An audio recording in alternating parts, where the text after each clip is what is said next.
Welcome to our channel. So ఈరోజు current అఫైర్స్ని చూద్దాం. America జాతీయ పక్షిగా బాల్డ్ ఈగల్ 242 ఏళ్లకు అధికారిక గుర్తింపు. బిల్లుకు అధ్యక్షుడు బైడెన్ ఆమోదం. అగ్రరాజ్యం మరి అధికారానికి శక్తికి 242 ఏళ్ళుగా ప్రతీకగా నిలుస్తున్న బాల్డ్ ఈగల్, దీనిని బట్టతల గద్ద లేదా బట్టతల డేగ, తల నుంచి మెడ వరకు తెల్లగా ఉండే పక్షి కావడంతో దీన్ని అలా వ్యవహరించడం ఆ దేశ జాతీయ పక్షిగా అధికారికంగా అవతరించిందని, ఇందుకు సంబంధించిన బిల్లుకు అధ్యక్షుడు జో బైడెన్ మంగళవారం ఆమోదం తెలపడం. అమెరికా అధికార గుర్తుపై బాల్డ్ ఈగల్ చిత్రాన్ని 1782 నుంచి వినియోగిస్తున్నారు. ఆ ఏడాది నుంచే బాల్డ్ ఈగల్ను అమెరికా అధికార చిహ్నంగా గుర్తించింది. అప్పటి నుంచే ఆ చిహ్నాన్ని అధికార పత్రాలు, అధ్యక్ష పతాకం, కరెన్సీలపై ప్రతిబింబిస్తుంది. అయితే ఆ పక్షిని ఇప్పటివరకు అధికారికంగా జాతీయ పక్షిగా ప్రకటించలేదు. సో తాజాగా అధ్యక్షుడి ఆమోద ముద్రతో బాల్డ్ ఈగల్ అమెరికా జాతీయ పక్షిగా గుర్తింపు పొందింది. ఈ పక్షి ఉత్తర అమెరికా ప్రాంతానికి చెందిందన్న విషయం గుర్తుపెట్టుకోవాలి. చూడండి, 1782 నుంచి వినియోగిస్తున్నా కానీ ఇప్పటి వరకు కూడా దాన్ని అధికార పక్షిగా గుర్తించలేదు. సో ఇప్పటి నుంచి అధికారికంగా ప్రకటించడం జరిగింది. కానీ ఎప్పటి నుంచి దీన్ని అధికార పక్షిగా 1782 నుంచి యూజ్ చేస్తున్నారు కాబట్టి అప్పటి నుంచే దీన్ని అమెరికా అధికార చిహ్నంగా గుర్తించింది అనమాట. ఓకే, రైట్, ఈ అంశం గుర్తుపెట్టుకోండి. నెక్స్ట్, పండు ముసలి సమాజంగా దక్షిణ కొరియా దేశం తన జనాభాలో 20% మంది 65 ఏళ్ళు పైబడిన వారు ఉన్నారంట. సో అందుకని చెప్పేసి మనకి పండు ముసలి సమాజంగా దక్షిణ కొరియా. తగ్గుతున్న వివాహాల సంఖ్య. సో దక్షిణ కొరియా వివాహాల సంఖ్య గణనీయంగా తగ్గుతున్నట్లు ఇటీవల పలు నివేదికలు వెల్లడించినాయి. కారణం ఎందుకు మరి అంటే జీవన వ్యయం మరియు నివాస ఖర్చులు భారీగా పెరగడం, వివాహాలు తగ్గడానికి జననాల రేటు క్షీణించేందుకు కారణాలని నిపుణులు అంచనా వేస్తున్నారు. పిల్లల సంరక్షణను కూడా సవాలుగా భావిస్తున్నారు. ఈ నేపథ్యంలో పిల్లల సంరక్షణతో పాటు ప్రజలపై ఇంటి పనులు ఒత్తిడి తగ్గించేందుకు వీలుగా విదేశీ సహాయకులను అనుమతించాలని చెప్పేసి అక్కడ ప్రభుత్వం ఇటీవల నిర్ణయించింది. సో అక్కడ మరి లివింగ్ స్టాండర్డ్ అనేది వ్యయంతో కూడుకున్నది ఉంది. జీవన వ్యయం, నివాస ఖర్చులు అనేవి ఎక్కువగా ఉండడం చేత మరి వివాహాలు తగ్గడానికి, జననాల రేటు క్షీణించేందుకు కారణాలని చెప్పేసి అక్కడ ఇవ్వడం జరిగిందనమాట. ఓకే, సో మరి ఇక్కడ మెయిన్ మనకి జనాభాలో 20% మంది ఉన్నారు, 65 ఏళ్ళు పైబడిన వారు ఉన్నారని చెప్పేసి ఇక్కడ మనం గుర్తుపెట్టుకుంటే సరిపోతుంది. సో ఇక్కడ జననాల రేటు 1% కన్నా తగ్గిపోయిందంటే 2023 నాటికి జననాల రేటు 0.7%కి తగ్గిందండి. 2018 నుంచి 1% కన్నా తగ్గిపోతే 2023 నాటికి అది 0.7%కి చేరింది. దేశంలో జననాల రేటు పెంచేందుకు కార్పొరేట్ ప్రపంచం కూడా నడుము బిగించిందని, బహుళజాతి సంస్థలన్నీ కూడా దీనికి కృషి చేస్తున్నాయని చెప్పేసి ఇక్కడ ఇవ్వడం జరిగింది. సో ఆసియా ఖండంలో అతి వయోవృద్ధ సమాజాల జాబితాలకు చేరిన రెండో దేశం. ఇది వెరీ ఇంపార్టెంట్ అండి. చూడండి, ఇక్కడ ఆసియా ఖండంలో అతి వయోవృద్ధుల సమాజాల జాబితాలకు చేరిన రెండవ దేశం దక్షిణ కొరియా నిలిచింది. మొదటి స్థానంలో జపాన్ ఉంది. దక్షిణ కొరియా జనాభా 5.17 కోట్లు అయితే ఇందులో 20% మంది 65 ఏళ్ళు దాటిన వారే ఉన్నారు. జనాభాలో 7% కన్నా ఎక్కువ మంది 65 ఏళ్ళు దాటిన వారు ఉన్న ఆ దేశాన్ని ఐక్యరాజ్య సమితి వయోవృద్ధ సమాజంగా గుర్తిస్తుందన్నమాట. చూడండి, ఏజింగ్ కంట్రీగా గుర్తిస్తుందంట. ఎంత పర్సెంటేజ్ కంటే జనాభాలో 7% కంటే ఎక్కువగా ఉన్నట్లయితే ఐక్యరాజ్య సమితి ఖచ్చితంగా ఆ దేశాన్ని మరి ఏజ్డ్ వయోవృద్ధ ఏజింగ్ కంట్రీగా, ఓకే, వయోవృద్ధ సమాజంగా గుర్తిస్తుందండి. సో మన దేశం ఇప్పుడు 10% ఉందండి. మన దేశంలో, భారతదేశంలో 10% కంటే ఎక్కువగా ఉంది. సో అనే విషయం గుర్తుపెట్టుకోవాలి. ఓకే, రైట్ అండి. సో నెక్స్ట్, పులుల పార్కుకు ముప్పు. కాంగ్రెస్ కెన్ అండ్ బెత్వా నదుల అనుసంధాన ప్రాజెక్టుతో పన్నా పులుల సంరక్షణ పార్కుకు, ఇక్కడ పులుల పార్కుకు ముప్పు ఉందని చెప్పేసి ఈ కెన్ అండ్ బెత్వా నదుల అనుసంధానం ఇంటర్లింక్ రివర్ ప్రాజెక్ట్ ఏదైతుందో ఆ ప్రాజెక్టుకు సంబంధించిన ప్రాజెక్టుతో ఈ పన్నా పులుల సంరక్షణ పార్కుకు పెనుముప్పు ఉంటుందని కాంగ్రెస్ పార్టీ ఆందోళన వ్యక్తం చేస్తుంది. సో దాదాపు 90 పులులు ఉన్న ఈ పార్కులోని 10% పైగా కీలక భూభాగం నదుల అనుసంధానం ద్వారా ముంపునకు గురవుతుందని మనకు మధ్యప్రదేశ్లో ఉందండి ఈ కెన్ అండ్ బెత్వా అన్నమాట. దీనికి సంబంధించిన పన్నా పులుల సంరక్షణ కేంద్రం కూడా మనకు అక్కడే మధ్యప్రదేశ్లో ఉంది. కాబట్టి ఈ ప్రాంతంలో ఈ ఇంటర్లింక్ రివర్ ప్రాజెక్ట్స్ని కొనసాగించడం వల్ల, అభివృద్ధి చేయడం వల్ల దాదాపు మనకి ఇక్కడ మరి 10% పైగా అటవీ ప్రాంతం భూభాగాన్ని కోల్పోతున్నామని చెప్పేసి వీళ్ళు విపక్ష పార్టీ వాళ్ళు ఆందోళన వ్యక్తం చేస్తున్నారు. అదే ఇక్కడ మనకి ఇచ్చిన అంశం. సో నెక్స్ట్, ఇరాన్లో వాట్సాప్, గూగుల్ ప్లే స్టోర్లపై నిషేధం ఎత్తివేత. సో ఇక్కడ వాట్సాప్ అండ్ గూగుల్ ప్లే స్టోర్లు వీటిని నిషేధం విధించడం జరిగింది. ఎక్కడంటే మరి టెహ్రాన్, ఇరాన్ అండి, ఇరాన్లోను. సో కాబట్టి మరి వాట్సాప్ అండ్ గూగుల్ ప్లే స్టోర్లపై ఉన్న నిషేధాన్ని ప్రభుత్వం తాజాగా ఎత్తివేసింది. సుప్రీంకోర్టు కౌన్సిల్ సభ్యులు, మంత్రులు ఈ మేరకు నిర్ణయం తీసుకున్నారు. సో కాబట్టి ఇంతకుముందున్న నిషేధం ఏదైతుందో ఈ వాట్సాప్ అండ్ గూగుల్ ప్లే స్టోర్లపై ఉన్న నిషేధం అనేది ఇరాన్ దేశం ఇంతకుముందు నిషేధించడం జరిగింది. ఇప్పుడు దాన్ని ఆ నిబంధనని ఎత్తివేసిందని చెప్పేసి మనము వార్తల్లో చూస్తున్నాం. నెక్స్ట్, మార్కెట్లో అందుబాటులోకి ది షటానిక్ వర్సెస్ భారత్ సంతతికి చెందిన బ్రిటిష్ రచయిత సల్మాన్ రష్దీ అండి. భారత సంతతికి చెందిన మరి బ్రిటిష్ రచయిత ఎవరున్నారో సల్మాన్ రష్దీ. ఈయన వివాదాస్పద నవల ది షటానిక్ వర్సెస్ అనేది 36 ఏళ్ల తర్వాత భారతదేశంలో మళ్ళీ అందుబాటులోకి వచ్చిందని, ఈ పుస్తకాన్ని ఢిల్లీ జాతీయ రాజధాని ప్రాంతం ఎన్సీఆర్లో గత కొద్ది రోజులుగా బహ్రీ సన్స్ బుక్ సెల్లర్స్ సంస్థ విక్రయిస్తుంది. చూడండి, ఈ విషయం గుర్తుపెట్టుకోండి. 36 ఏళ్ల తర్వాత మరి మార్కెట్లోకి అందుబాటులోకి తీసుకొచ్చిన పుస్తకం వివాదాస్పద రచయిత అయిన వివాదాస్పద నవల ఏంటిదని మనకు అడుగుతాడు. అది ది షటానిక్ వర్సెస్. వివాదాస్పద రచయిత ఎవరంటే మరి భారత సంతతికి చెందిన సల్మాన్ రష్దీ అనే విషయం గుర్తుపెట్టుకోవాలి. ఈ మధ్యకాలంలో ఆయన పైన ఆత్మహత్య కాదండి, ఆయన చంపడానికి ప్రయత్నం జరిగిందనమాట. సో ఈ పుస్తకం ద్వారా మరి షటానిక్ వర్సెస్ ఇస్లాంకు అపచారం వేసిందంటూ ముస్లింలు ఆగ్రహించడంతో 1988లో అప్పటి రాజీవ్ గాంధీ ప్రభుత్వం దాన్ని పుస్తకాన్ని నిషేధించింది. పుస్తకాల విక్రయాలపై ముస్లిం సంస్థలు అభ్యంతరం వ్యక్తం చేస్తున్నాయి. సో ది షటానిక్ వర్సెస్ నిషేధించాలని డిమాండ్ చేశాయి. జస్ట్ పుస్తకం ది షటానిక్ వర్సెస్ దాన్ని ఎవరు రచించారంటే భారత సంతతికి చెందిన సల్మాన్ రష్దీ. ఎప్పుడు బ్యాన్ చేశారంటే రాజీవ్ గాంధీ ప్రభుత్వం 1988లో బ్యాన్ చేశారు దాన్ని. ఇప్పుడు దాన్ని మార్కెట్లో తీసుకొచ్చారు 36 ఏళ్ల తర్వాత.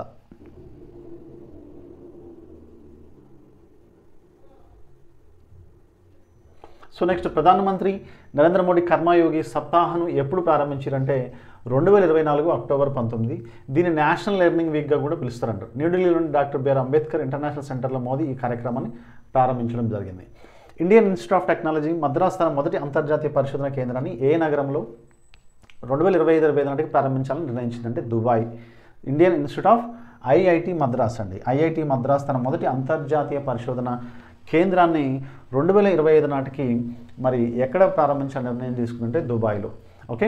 సో 50వ అంతర్జాతీయ గోల్స్ సాధించిన తొలి భారతీయ ఫుట్బాల్ క్రీడాకారిణిగా చరిత్ర సృష్టించిన క్రీడాకారిణి ఎవరు అని అంటే మనకి నగాంగోమ్ బాలాదేవి. ఈమె 50వ అంతర్జాతీయ గోల్స్ సాధించిన తొలి భారతీయ ఫుట్బాల్ క్రీడాకారిణిగా గుర్తుపెట్టుకోవాలి. ఈమె మణిపూర్ పోలీసు భారత జాతీయ జట్లకు ఈమె ప్రాతినిధ్యం వహించింది. జట్టులో ఫార్వర్డ్ క్రీడాకారిణి అయిన ఈమె కాఠ్మండ్లో పాకిస్తాన్తో జరిగిన SAFF సాఫ్ మహిళల ఛాంపియన్షిప్లో తన 50వ అంతర్జాతీయ గోల్ను సాధించడం జరిగింది. ఎవరంటే నగాంగోమ్ బాలాదేవి. సో ప్రపంచ ఆర్థిక స్వేచ్ఛ 2024 వార్షిక నివేదిక, దాన్ని మనం economic freedom of the world రిపోర్ట్లో తొలి 5 స్థానాలు వరుసగా నిలిచిన దేశాలు ఏమిటి అంటే ఇక్కడ మనకి ప్రపంచ ఆర్థిక స్వేచ్ఛ 2024కు సంబంధించిన వార్షిక నివేదికలో the economic freedom of the world రిపోర్ట్లో తొలి 5 స్థానాలు నిలిచిన దేశాలు ఏంటివంటే 165 దేశాలతో ఈ నివేదిక రూపొందించారు. భారత్లో ఈ ర్యాంకింగ్లో 54వ స్థానంలో ఉండగా భారత్ 84వ స్థానంలో ఉండగా మరి మొదటి 5 దేశాలు ఏంటంటే ఒకటి హాంకాంగ్, రెండోది వచ్చేసి సింగపూర్, 3 స్విట్జర్లాండ్, 4 న్యూజిలాండ్, 5 అమెరికా. ఈ వరుస క్రమం గుర్తుపెట్టుకోండి.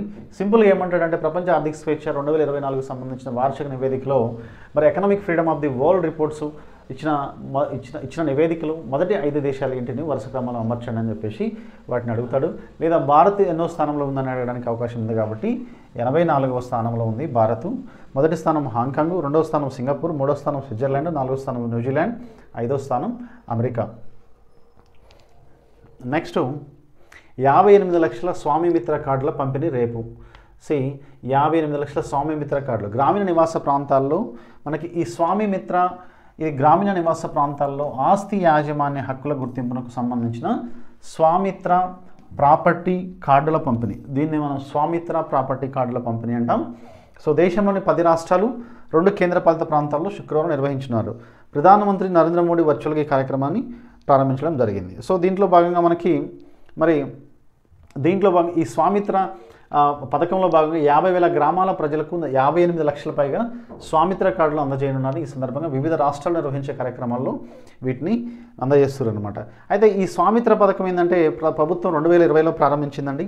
ఈ స్వామిత్ర పథకం అనేది స్వామిత్ర పథకాన్ని కేంద్ర ప్రభుత్వం 2020లో ప్రారంభించింది. ఛత్తీస్గఢ్, గుజరాత్, హిమాచల్ ప్రదేశ్, మధ్యప్రదేశ్ తదితర రాష్ట్రాల్లో పాటు కేంద్రపాలిత ప్రాంతాలు జమ్మూ కాశ్మీర్, లద్దాఖ్లో స్వామిత్ర కార్డుల పంపిణీ జరుగుతుంది. దీనికంటే ముందు మనకి ఈ స్వామిత్ర అనేది దేనికి సంబంధించింది, ఈ పథకం అనేది ఏ ఉద్దేశంతో కేంద్ర ప్రభుత్వం తీసుకురావడం జరిగిందంటే సింపుల్ గ్రామీణ నివాస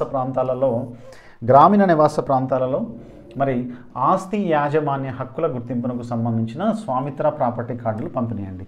సో ఇది గ్రామీణ ప్రాంతాలలో ఉన్న ఆస్తి హక్కులను గుర్తింపు కోసం ఈ యొక్క గుర్తింపు కార్డుని ఇవ్వడం జరుగుతుంది. అంటే మీకు ఏమున్నా, ఇంట్లో ఎంత చోటు ఉంది, ఇంటి స్థలం ఎంత ఉంది, పొలం ఎంత ఉంది, తర్వాత మీకు ఎన్ని పశువులు ఉన్నాయి, తర్వాత ఎన్ని చెట్లు ఉన్నాయి, వీటన్నిటికి సంబంధించిన అంశాలు, ఇంకా మిగతా స్టోరింగ్ లేకపోతే ఇంకా మిగతా ఏమున్నాయి ప్రాపర్టీస్ అనే వాటికి సంబంధించిన అంశాలన్నిటిపైన గ్రామీణ ప్రాంతాలలో దానికి సంబంధించిన అంశం ఆస్తి యాజమాన్య హక్కుల గుర్తింపుకు సంబంధించిన స్కీమ్ ఏంటంటే స్వామిత్ర ప్రాపర్టీ గుర్తింపు కార్డు అనమాట. ఓకేనా? దీనికి సంబంధించిన క్వశ్చన్ మనకి మన గ్రూప్ 2లో అడిగారు, గ్రూప్ 1 మెయిన్స్లో కూడా అడగడం జరిగింది. ఓకే, రైట్ అండి. సో జల సంరక్షకుడిగా అంబేద్కర్ కృషిని కాంగ్రెస్ గుర్తించలేదని చెప్పేసి అడిగిండు. ఇది మనకి కొంచెం మనకు సంబంధించిన విషయం కాదు, రాజకీయానికి సంబంధించింది. శబరిమల యాత్రికులకు స్వామి చాట్బాట్ సేవలు. శబరిమలకి వెళ్ళే యాత్రికులు ఎవరైతే ఉన్నారో వాళ్ళకి స్వామి చాట్బాట్ సేవలను ప్రారంభించడం జరిగిందని ఇది గుర్తుపెట్టుకోండి సరిపోతుంది. స్వామి చాట్బాట్ ఎవరి కోసం అని అంటే మనకి శబరిమల యాత్రికులకు వెళ్ళే వాళ్ళ కోసం, వాళ్ళకున్న సమస్యలను పరిష్కరించడం కోసం మనకి ఈ స్వామి చాట్బాట్ సేవలను తీసుకురావడం జరిగింది. రూపాయి వాస్తవిక మారక రేటు 108 రూపాయలకు 108.14 రూపాయలకు వాస్తవిక మారకపు రేటు అండి. నవంబర్పై ఆర్బీఐ నివేదిక. నవంబర్లో రూపాయి వాస్తవిక మారకపు రేటు మరి 108.14 పెరిగిందని రిజర్వ్ బ్యాంక్ ఆఫ్ ఇండియా పేర్కొంది. తాజా నివేదికలో అక్టోబర్లో 107.20తో పోలిస్తే ఇది 0.9% ఎక్కువని real estate effective exchange rate and it's implications for India's and trade balances పేరిట ఈ నివేదిక ఆర్బీఐ వ్యాసకథలు వెలువరించారు. చూడండి మరి ఏ విధంగా పెరుగుతుంది అనేది చూడండి. మారకపు రేటు విలువ అనేది చాలా టూ మచ్గా పెరుగుతుంది అనే విషయం మనం చూడాలి ఇక్కడ. Okay, right. నెక్స్ట్ జీడిపి వృద్ధి 6.5 ఉంటుందని చెప్పేసి మనకి ఇక్కడ ఈవై అంచనా అంట. సో జీడిపి వృద్ధి రేటు, భారతదేశం యొక్క జీడిపి వృద్ధి రేటు 2024-25 మరియు 25-26 సంవత్సరాలకు ఆర్థిక సంవత్సరాలకు ఈవై అంచనా వేయడం జరిగింది. దేశ ఆర్థిక వ్యవస్థ ప్రస్తుత ఆర్థిక సంవత్సరం 2024-25, వచ్చే ఆర్థిక సంవత్సరం 25-26లో 6.5% జీడిపి వృద్ధి రేటు ఉంటుందని చెప్పేసి నమోదు చేసే అవకాశం ఉందని ఈవై నివేదిక వెల్లడించింది. ప్రైవేటు వినియోగ వ్యయం స్థూల స్థిర మూలధన నిర్మాణం ఊహించిన దానికంటే తక్కువగా పెరగడం వల్ల ప్రస్తుత ఆర్థిక సంవత్సరం జూలై-సెప్టెంబర్లో త్రైమాసిక వృద్ధి రేటు 7 త్రైమాసిక కాల కనిష్ట స్థాయి అయిన 5.4% పరిమితమైందని తెలిపింది. జస్ట్ మనకు ఎగ్జామినేషన్ పాయింట్ ఆఫ్ వ్యూలో మనం గుర్తుపెట్టుకోవాల్సింది ఏంటంటే ఈవై అనే నివేదికలో మనకి 24-25 ఆర్థిక సంవత్సరానికి 25-26 ఆర్థిక సంవత్సరానికి జీడిపి వృద్ధి రేటు 6.5 వరకు మరి ఉంటుందని అంచనా వేయడం జరిగిందనమాట. నెక్స్ట్ 25-26లో ద్రవ్యలోటు అనేది ఏ విధంగా ఉంటుందనేది 2025-26లో ద్రవ్యలోటు 4.5% ఉంటుందని అవసరమైన వ్యయాలు చేద్దాం ఆర్థిక శాఖ నివేదిక. 25-26లో ద్రవ్యలోటు అనేది 4.5% ఉంటుందని చెప్పేసి ఇందులో ఇవ్వడం జరిగింది. సో ఫిజికల్ డెఫిసిటీ మరి 4.5 ఉంటుందని చెప్పేసి ఇక్కడ ఇవ్వడం జరిగింది. ఖచ్చితంగా అవసరమైన వాటికి మాత్రమే వ్యయాలు చేయడంపై ప్రభుత్వం నిరంతరం దృష్టి సారిస్తుందని మరి ఆర్థిక మంత్రిత్వ శాఖ నివేదిక వెల్లడించింది. సామాజిక భద్రతా వలయాన్ని బలోపేతం చేయడం ద్వారా 2025-26లో ద్రవ్యలోటును జీడీపీలో 4.5%కి పరిమితం చేయాలని అనుకుంటున్నట్లు పేర్కొంది. ఆర్థిక మంత్రి నిర్మలా సీతారామన్ గారు 2025-26 బడ్జెట్ను ఫిబ్రవరి 1న పార్లమెంటు ప్రవేశపెట్టున్నారు. 2021-22 బడ్జెట్ ప్రకటించిన విధంగా 25-26 ఆర్థిక సంవత్సరాంతానికి ద్రవ్యలోటును జీడీపీలో 4.5%కి తగ్గించాలని చెప్పేసి వివరించింది. ప్రస్తుతం ఇది జీడీపీలో దాదాపు 4.9% ఉందని ఐరోపా పశ్చిమాసియా యుద్ధాలతో అంతర్జాతీయ అనిశ్చితి నెలకొన్న నేపథ్యంలో 24-25 బడ్జెట్ను కేంద్రం ప్రవేశపెట్టింది. ప్రపంచ ఆర్థిక వ్యవస్థలో కొన్ని అంశాలు ఇబ్బంది పెడుతున్న మన దేశ స్థూల ఆర్థిక మూల భాగంలో ఉపకరిస్తుంది. సో మన సింపుల్గా మనం గుర్తుపెట్టుకోవాల్సిన అంశం ఏంటంటే ఇక్కడ మరి రానున్న బడ్జెట్లో మరి ద్రవ్యలోటు ఫిస్కల్ డెఫిసిట్ అనేది మరి 4.5కి కుదించాలని చెప్పేసి నిర్ణయం తీసుకున్నట్టు మనకి ఇక్కడ తెలుస్తుంది. సో ఇక్కడ మొత్తం వ్యయాలు చూస్తే 48.2 లక్షల కోట్లు అండి. 2024-25 బడ్జెట్ అంచనాలు ప్రకారం మొత్తం వ్యయాలు 48.2 లక్షల కోట్లు కాగా ఇందులో రెవెన్యూ ఖాతా మూలధన ఖాతా ప్రకారము మరి వ్యయాలు వరుసగా 37.09 లక్షల కోట్లు 11.11 లక్షల కోట్లుగా ఉన్నాయని, ఈ మొత్తం వ్యయంలో 2024-25 ప్రథమార్థంలో మధ్య 21.11 లక్షల కోట్లకు మాత్రమే వ్యయం చేశారు. మూలధన వ్యయాలు 15.02 లక్షల కోట్లకు చేరవచ్చిన ఆర్థిక శాఖ అంచనా వేసింది. సో స్థూల పన్ను ఆదాయము 38.40 లక్షల కోట్లుగా అంచనా వేసింది. దీని ప్రకారం పన్ను జీడిపి నిష్పత్తి 11.8% ఉంది. పన్ను జీడిపి నిష్పత్తి ఎంత ఉందంటే మనకి 11.8%గా ఉంది. ఆదాయం వ్యయం మధ్య తేడాగా భావించే ద్రవ్యలోటు 16.13 లక్షల కోట్లుగా నమోదు కావచ్చని అంచనా. సో మనకు సింపుల్గా ఫిస్కల్ డెఫిసిటీ ఎంత ఉందని చెప్పేసి మనకి చూడండి. ఫిస్కల్ డెఫిసిటీ 4.5 ఉండి రానున్న బడ్జెట్లో ఆర్థిక సంవత్సరంలో 25-26 ఆర్థిక సంవత్సరంలో ఫిస్కల్ డెఫిసిట్ని మరి 25-26 ఆర్థిక సంవత్సరం బడ్జెట్లో మనకి ఫిస్కల్ డెఫిసిట్ని 4.44కి కుదించాలని చెప్పేసి నిర్ణయం తీసుకోవడం జరిగిందన్నమాట. సో నెక్స్ట్ 2025లోను ఎఫ్డిఐల వరద.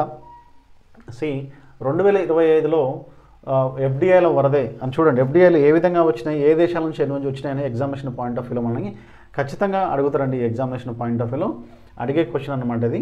చూడండి, పెట్టుబడిదారులకు అనుకూలంగా ప్రభుత్వ చర్యల నేపథ్యం. మరి పెట్టుబడిదారులకు అనుకూలంగా ప్రభుత్వ చర్యల నేపథ్యమే ఇక్కడ మరి ఎఫ్డిఐలు ఎక్కువగా రావడానికి అనుకూలించిందని చెప్పేసి ఇందులో అడగడం జరుగుతుందన్నమాట. మనకు కానీ గమనించినట్లయితే ఇక్కడ ఏ దేశాల నుంచి ఎఫ్డిఐస్ ఎక్కువగా వచ్చినాయి అనేది మనం చూడాల్సిన అవసరం ఉంది. కొత్త సంవత్సరంలోనూ దేశంలోకి విదేశీ ప్రత్యక్ష పెట్టుబడులు ఎఫ్డిఐస్ భారీగా తరలివస్తాయని నిపుణులు అంచనా వేస్తున్నారు. అంతర్జాతీయంగా అనిశ్చితులు సవాళ్లు ఉన్నప్పటికీ ఈ ఏడాది ప్రతి నెల సగటున $4.5 బిలియన్ దాదాపు 38,200 కోట్లు ఎఫ్డిఐ మన దేశంలోకి వచ్చిందని ఇదే జోరు 2025లోనూ కొనసాగొచ్చింది. పరిశ్రమ ప్రోత్సాహం అంతర్గత వాణిజ్య విభాగం కార్యదర్శి అమర్దీప్ సింగ్ భాటియా తెలిపారు. వివిధ రంగాల్లో విదేశీ పెట్టుబడుల పరిమితులను పెంచడం, నియంత్రణపరమైన అవరోధాలను తొలగిస్తుండడం, వ్యాపారానుకూల పరిస్థితులను మెరుగుపరచడం ఇందుకు కారణం అని చెప్పేసి మరి డిపిఐఐటి కార్యదర్శి అమర్దీప్ సింగ్ తన వ్యక్తం చేయడం జరిగిందనమాట. మనకి సింపుల్గా ఇక్కడ దీంట్లో మనకి భారత్కు ఎఫ్డిఐలు ఏ దేశాల నుంచి ఎక్కువగా వచ్చినాయని మనకి ఎగ్జామినేషన్ పాయింట్ ఆఫ్ వ్యూలో అడుగుతారనమాట. సో ఇది మనకి ఎగ్జామినేషన్ పాయింట్ ఆఫ్ వ్యూలో మనం గుర్తుపెట్టుకోవాల్సిన అంశం ఏంటంటే చూడండి, ఇక్కడ భారత్కు ఎఫ్డిఐలో ఆయా దేశాల వాటా ఏంటంటే మారిషస్ నుంచి 25%, సింగపూర్ నుంచి 24%, అమెరికా నుంచి 10%, నెదర్లాండ్స్ నుంచి 7%, జపాన్ నుంచి 6%, బ్రిటన్ నుంచి 5%, యూఏ నుంచి 3%, ఐలాండ్స్ కేమన్ ఐలాండ్స్ నుండి 2%, తర్వాత జర్మనీ నుంచి 2%, సెప్రస్ నుంచి 2%. ఈ విధంగా అతి తక్కువ సెప్రస్ అండ్ జర్మనీ నుంచి వస్తే అత్యధికంగా మారిషస్ 1వ స్థానం, సింగపూర్ 2వ స్థానం, అమెరికా 3వ స్థానం, నెదర్లాండ్స్ 4వ స్థానం, 5వ స్థానం జపాన్. సో భారత్కు వచ్చిన ఎఫ్డిఐలలో మరి ఈ దేశాల యొక్క మారిషస్ అత్యధికంగా మొదటి స్థానంలో ఉంటాయి. 2వ స్థానం సింగపూర్, అమెరికా 3వ స్థానం, నెదర్లాండ్ 4వ స్థానం, జపాన్ 5వ స్థానం, బ్రిటన్ 6వ స్థానంలో ఉందనే విషయం గుర్తుపెట్టుకుంటే సరిపోతుంది. ఓకే, ఇవి అడుగుతాడు ఎగ్జామినేషన్ పాయింట్ ఆఫ్ వ్యూ అడుగుతాడు.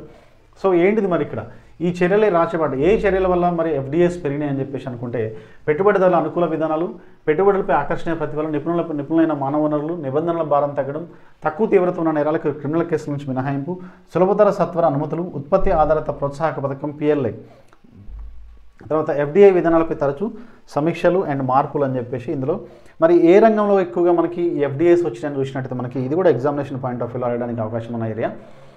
మనకి ఇంతకుముందు మనం నేర్చుకుందేమో ఏ దేశాల నుంచి ఎక్కువగా అత్యధికంగా ఎఫ్డిఐలు వచ్చినా నేర్చుకుంటే ఇక్కడ ఈ కాలం కానీ చూసినట్టయితే మనకి ఏ రంగాలలో అత్యధికంగా ఈ ఎఫ్డిఐస్ రావడం జరిగిందంటే కంప్యూటర్స్ అండ్ సాఫ్ట్వేర్ హార్డ్వేర్ అండి. Computer software and hardware, telecommunication రంగం, ట్రేడింగు, నిర్మాణ అభివృద్ధి, వాహనం, రసాయనాలు, ఔషధం ఈ రంగాలలో ఎక్కువగా అత్యధికంగా ఎఫ్డిఐస్ రావడం జరిగింది. ఎగ్జామినేషన్ పాయింట్ ఆఫ్ వ్యూలో ఈ క్రింది వారిని ఏ రంగాలలో అత్యధికంగా ఎఫ్డిఐస్ పెట్టుబడులు పెట్టడం జరిగిందని మనకు అడుగుతాడు. కాబట్టి కంప్యూటర్ సాఫ్ట్వేర్ హార్డ్వేర్, మొదటి స్థానం తర్వాత టెలికమ్యూనికేషన్, ట్రేడింగ్, నిర్మాణ అభివృద్ధి, వాహనం, రసాయనాలు, ఔషధం అనే విషయాలు మనము గుర్తుపెట్టుకుంటే సరిపోతుంది. సో నెక్స్ట్ అంతర్జాతీయ సదస్సు జనవరి 3న అంతర్జాతీయ సదస్సు నిర్వహిస్తున్నారని చెప్పేసి హరిత ఇంధనంపై జనవరి 3న అంతర్జాతీయ సదస్సు నిర్వహిస్తున్నామని చెప్పేసి ఇక్కడ ఉప ముఖ్యమంత్రి భట్టి గారు పేర్కొన్నారు. చూడండి, హైదరాబాద్ ఇంటర్నేషనల్ కన్వెన్షన్ సెంటర్ హైటెక్స్లో అంతర్జాతీయ సదస్సుని మరి హరిత ఇంధనంపై నిర్వహిస్తున్నారని చెప్పేసి తెలంగాణ రోజువారీ గరిష్ట విద్యుత్ డిమాండ్ 2027-28 ప్రస్తుతం 15,623 మెగావాట్ల నుంచి 2027-28 నాటికి 20,968 మెగావాట్లకు పెరగవచ్చు అని చెప్పేసి ఇక్కడ 34-35 నాటికి 31,000 మెగావాట్లు పెరుగుతుందని అంచనా అనమాట. సో కాబట్టి ఈ నేపథ్యంలో 2023 నాటికి ఇక్కడ 2030 నాటికి 20,000 మెగావాట్లు హరిత ఇంధనాన్ని ఉత్పత్తి చేయాలనే లక్ష్యంతో ప్రభుత్వం ఉంది. ఈ అంశం గుర్తుపెట్టుకోండి. 30 నాటికి మరి ఎన్ని మెగావాట్ల హరిత ఇంధనాన్ని ఉత్పత్తి చేయాలని ప్రభుత్వం లక్ష్యంగా పెట్టుకుందని అడుగుతాడు. కాబట్టి 20,000 మెగావాట్లు 2030 నాటికి 2030 నాటికి 20,000 మెగావాట్స్ని మరి లక్ష్యం చేరుకోవాలని చెప్పేసి ప్రభుత్వం లక్ష్యంగా పెట్టుకుందని మనం ఎగ్జామినేషన్ పాయింట్ ఆఫ్ వ్యూలో అడుగుతాడు. సో ఇవి ఎడిటోరియల్ పేజెస్ అండి. ఇవన్నీ జల విలయానికి 20 ఏళ్ళు. సో మనకి సముద్ర గర్భంలో 2004లో డిసెంబర్ 26న ఉదయాన్నే రిక్టర్ స్కేల్పై 9.2 పాయింట్లు పెను భూకంపం సంభవించి సముద్ర గర్భంలో బర్మా పలకాన్ని ఇండో ఆస్ట్రేలియా పలకం దశాబ్దాలుగా ముందుకు నెడుతుంది. ఈ రాపిడి 1200 కిలోమీటర్ల పొడవున పగులు సృష్టించడంతో భూకంపం విరుచుకుపడింది. దాని దెబ్బకు సముద్ర గర్భం పలు మీటర్లు పైకి లేచింది. దాంతో నీరు సముద్ర మట్టం కన్నా పెరిగి సునామీ రూపంలో తీరాన్ని తాకింది. సో ఇది మనకి 2004 డిసెంబర్ 26న సంభవించిన సునామీ ఏదైతే ఉందో ఇక్కడ సముద్ర గర్భంలో బర్మా పలకాన్ని ఇండో ఆస్ట్రేలియా పలకం దశాబ్దాలుగా ముందుకు నెట్టడం, ఈ రాబడి 1200 కిలోమీటర్ల పొడవున పగులు సృష్టించడంతో భూకంపం సంభవించింది. ఎక్కడ? సముద్ర గర్భంలో. సో ఈ భూకంపం సంభవించడంతో ఆటోమేటిక్గా సునామీ సంభవించి సముద్రంలో ఉన్న వాటర్ అంతా కూడా తీరాన్ని బలంగా అలల రూపంలో పెద్ద అలల రూపంలో తాకడం వల్ల ఆటోమేటిక్గా ఎంతోమంది ప్రాణాలు కోల్పోయారు. దాదాపుగా 2 లక్షల మంది చనిపోయారని చెప్పేసి భారత్లో సుమారు, శ్రీలంకలో 35,000 మంది, భారత్లో సుమారుగా 1,12,500 మంది నిర్వాసితులు అయ్యారని చెప్పేసి ఇక్కడ ఇవ్వడం జరిగింది. ఓకే, రైట్ అండి. సో ఇది దీనికి సంబంధించిన అంశం. నెక్స్ట్ మాల్వేర్ ముప్పు. ఇక్కడ మాల్వేర్ ముప్పు అంటే మనకి వైరస్, కంప్యూటర్లో వైరస్ చొరబడింది అంటారు కదా. సో ఆ విధంగా మాల్వేర్ ముప్పు డిజిటల్ ఇండియా ప్రగతికి మాల్వేర్ దాడులు ప్రతిబంధకంగా మారుతున్నాయని సుదూర ప్రాంతంలో ఎక్కడ ఉంటున్న హ్యాకర్లు ప్రభుత్వ ప్రైవేట్ సంస్థల ఆన్లైన్ వ్యవస్థలోకి చొరబడి కీలక సమాచారాన్ని కొల్లగొడుతున్నారని గత ఏడాది అక్టోబర్ నుంచి ఈ సంవత్సరం సెప్టెంబర్ వరకు మాల్వేర్ దాడులను అత్యధికంగా చోటు చేసిన రాష్ట్రాలు, ఏ రాష్ట్రాలలో ఈ మాల్వేర్ దాడులు జరిగినాయని చెప్పేసి మరి డిజిటల్ ఇండియా ప్రగతికి దేశంలో ఉన్న గవర్నమెంట్ వ్యవస్థలు కానీ ప్రైవేటు వ్యవస్థలు కానీ ఈ కంపెనీస్ ఏవైతే ఉంటాయో ప్రైవేటు వ్యవస్థలు కానీ గవర్నమెంట్ వ్యవస్థలపైన వాటి యొక్క వెబ్సైట్స్ పైన, వాటి యొక్క ప్రైవేట్ యొక్క అంతరంగిక విషయాల వెబ్సైట్స్ పైన వీళ్ళు మాల్వేర్ దాడి జరుగుతుంది, హ్యాకర్లు మరి ఎంతో సమాచారాన్ని కొల్లగొడతారని చెప్పేసి ఈ విధంగా సెప్టెంబర్ వరకు, గత ఏడాది అక్టోబర్ నుంచి ఈ సంవత్సరం సెప్టెంబర్ వరకు జరిగిన సైబర్ దాడులు ఏవైతే ఉన్నాయో ఈ హ్యాకర్లు మాల్వేర్ దాడులను అత్యధికంగా ఏ రాష్ట్రాల్లో జరిగిందని చెప్పేసి మనకి ఎగ్జామినేషన్ పాయింట్ ఆఫ్ వ్యూలో అడగడానికి అవకాశం ఉంటుంది. తెలంగాణ అండి ఫస్ట్ అత్యధికంగా. చూడండి, దేశంలోనే తెలంగాణ చూడండి ఎంత పర్సెంట్, 15% కంటే ఎక్కువగా ఉందండి. ఇక్కడ చూడండి 15% ఎక్కువగా ఉంది, 15% ఉంది. తెలంగాణలో మొదటి స్థానంలో ఉంది. ఓకే, మొదటి స్థానంలో తెలంగాణ ఉంది 15% తోటి. సో తెలంగాణ రెండో స్థానంలో తమిళనాడు 11.97%, ఢిల్లీ మూడో స్థానంలో ఉంది 11.79 తోటి. ఫోర్త్ ప్లేస్లో గుజరాత్ 10.34, తర్వాత 5th ప్లేస్లో రాజస్థాన్ 9.69, 6th ప్లేస్లో కర్ణాటక. జస్ట్ ఈ 3 గుర్తుపెట్టుకుంటే తెలంగాణ, తమిళనాడు, ఢిల్లీ. తెలంగాణ 15% అనే విషయం గుర్తుపెట్టుకోండి. దీన్ని ఇండియా సైబర్ థ్రెట్ నివేదిక ఆధారంగా దీన్ని ఇవ్వడం జరిగిందనే విషయం మనం గుర్తుపెట్టుకోండి ఎగ్జామినేషన్ పాయింట్ ఆఫ్ వ్యూలో. ఫస్ట్ 3 రాష్ట్రాలు గుర్తుపెట్టి Telangana, Tamil Nadu, Delhi, 4th place Gujarat and 5th place Rajasthan అనే విషయం గుర్తుపెట్టుకోండి. సైబర్ థ్రెట్ ఎక్కువగా ఉన్న రాష్ట్రాలు, మాల్వేర్ నుంచి ఏ రాష్ట్రాల్లో అత్యధికంగా గత ఏడాది నుంచి ఈ ఏడాది సెప్టెంబర్ వరకు జరిగిన దాడులు ఏ రాష్ట్రాలు ఎక్కువగా జరిగిన విషయం పైన దీంట్లో ఇవ్వడం జరిగింది. సో ఏ సంవత్సరంగా ఇంజనీరింగ్ వృత్తి విద్యా కౌశల సిలబస్లో మార్పులు చేర్పులు 14,000 విద్యాసంస్థలకు AICTE లేఖ రాయడం జరిగింది. AICTE all India council of technical education ఈ సంస్థ ఏదైతే నేషనల్ టెక్నికల్ ఎడ్యుకేషన్ సంబంధించిన సంస్థ ఏదైతే ఉందో ఈ సంస్థ ఇంజనీరింగ్ వృత్తి విద్యా కోర్సు సిలబస్లో మార్పులు చేర్పులు చేసి దాదాపు దేశంలో ఉన్న 14,000 విద్యా సంస్థలకు ఏఐసిటిఈ లేఖ రాసింది. ఏ సంవత్సరంగా 2025 అంటే భవిష్యత్తును కృత్రిమ మీద ఏఐ నడిపిస్తుందని నిపుణులు అంచనా వేస్తున్న నేపథ్యంలో భారత్ను ఈ అంశంలో విశ్వగురువుగా మార్చాలన్న లక్ష్యంతో అఖిల భారత సాంకేతిక విద్యా మండలి అడుగులు వేస్తుంది. ఇందులో భాగంగా 2025ను కృత్రిమ మేధ సంవత్సరంగా ప్రకటించింది. ఓకే, ఇంజనీరింగ్ మేనేజ్మెంట్ పాలిటెక్నిక్ తదితర కోర్సుల్లో మరి ఏఐని మిళితం చేయడం, విద్యార్థులను ఆ రంగంలో నిపుణులుగా మార్చాలని చెప్పేసి నిర్ణయం తీసుకున్నందుకు ప్రాథమికంగా పలు చర్యలు చేపట్టేందుకు ప్రణాళికలను రూపొందించిందని, అంతేకాకుండా ఈ నెలాఖరులోపు ఏఐ అమలు ప్రణాళికను సమర్పించాలని దేశవ్యాప్తంగా తన పరిధిలోని దాదాపు 14,000 విద్యా సంస్థలకు సూచించడం జరిగిందని చెప్పేసి దీంట్లో ఇవ్వడం జరిగింది. వీటికి సంబంధించిన అంశాలు ఈరోజు సంబంధించిన కరెంట్ అఫైర్స్. మళ్ళీ రేపటి కరెంట్ అఫైర్స్లో మళ్ళీ మనం కలవడానికి ప్రయత్నం చేద్దాం. So okay, so thank you. Tomorrow will meet.